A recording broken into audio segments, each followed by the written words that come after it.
It was called the wickedest city on earth, a city of pirates, merchants, and sinners, built on a spit of sand at the edge of Jamaica, glittering with stolen gold and reeking of rum. Port Royal, in the summer of 1692, was the most prosperous trading port in the Western Hemisphere, richer than Boston, more lawless than anywhere most people had ever imagined. And at precisely 11:53 in the morning, on June the 7th, 1692, the ocean opened its enormous jaws and swallowed it whole. In less than 3 minutes, 2/3 of the city would sink beneath the Caribbean Sea. Thousands would die. Survivors would call it not a natural disaster, but divine judgment. This is the story of the day Port Royal drowned. Port Royal sat at the tip of a narrow peninsula, its harbour deep enough for warships and merchant vessels alike. But the city had a fatal secret. It was built almost entirely on sand, loose, water-saturated sediment that geologists would later recognize as a disaster waiting to happen. By 1692, 6,000 to 8,000 people were crammed into barely 50 acres. There were reportedly 40 taverns on a single street. Pirates spent their plunder here. Merchants cut deals over rum. The Puritan minister, Emmanuel Heath, wrote that he feared God would punish the city for its wickedness. He wasn't alone. Many across the Caribbean regarded Port Royal as a Sodom, whose destruction was not a question of if, but when. The morning of June 7th began like any other, hot, humid, the harbour busy with ships.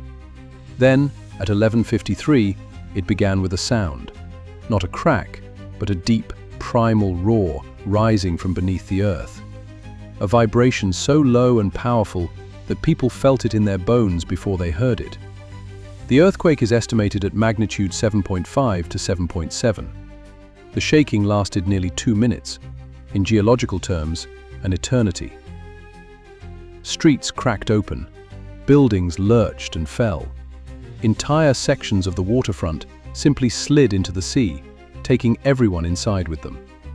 Reverend Heath, who survived, wrote with trembling hand, "I saw the earth open and swallow up a multitude of people, and the sea mounting in over the fortifications. People were swallowed to their waists, their chests, their necks. Some were cut in half by the grinding of shifting ground. 2,000 people died in those 2 minutes alone. The earth had simply eaten them." When the shaking stopped, survivors near the harbour noticed something new and terrible. The water was pulling back. Ships sat suddenly on exposed mudflats.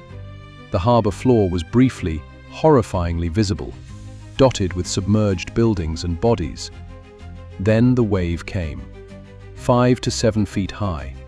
Not enormous by tsunami standards, but Port Royal sat barely above sea level and was already half destroyed. The surge roared through the streets, carrying lumber, barrels, and shattered debris, turning everything into a weapon. HMS Swan, a Royal Navy frigate, was lifted off the water and carried over rooftops before coming to rest in the ruins.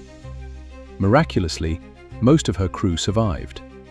Reverend Heath clambered into a small boat and floated in the harbour among the wreckage and the dead, administering last rites to those he couldn't save, pulling survivors aboard those he could reach.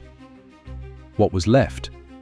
When the wave receded, Port Royal was unrecognizable. Half the city lay underwater. The earthquake had disturbed the burial grounds.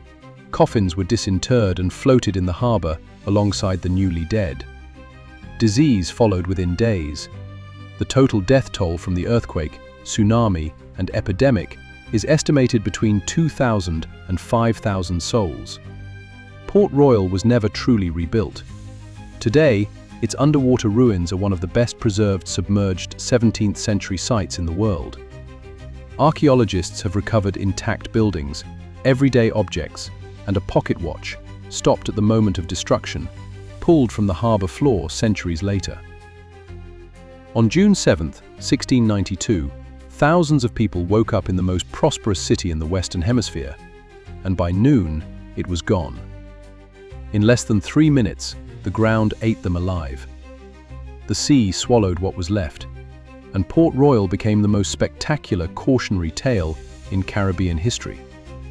And to this day, the ruins remain under the ocean surface, unbeknownst to many. A stark reminder of grandeur at its finest and worst. Subscribe to Illuminate Stories for more tales where history meets legend and myth becomes reality. Don't forget to like, share, and hit the bell to stay illuminated.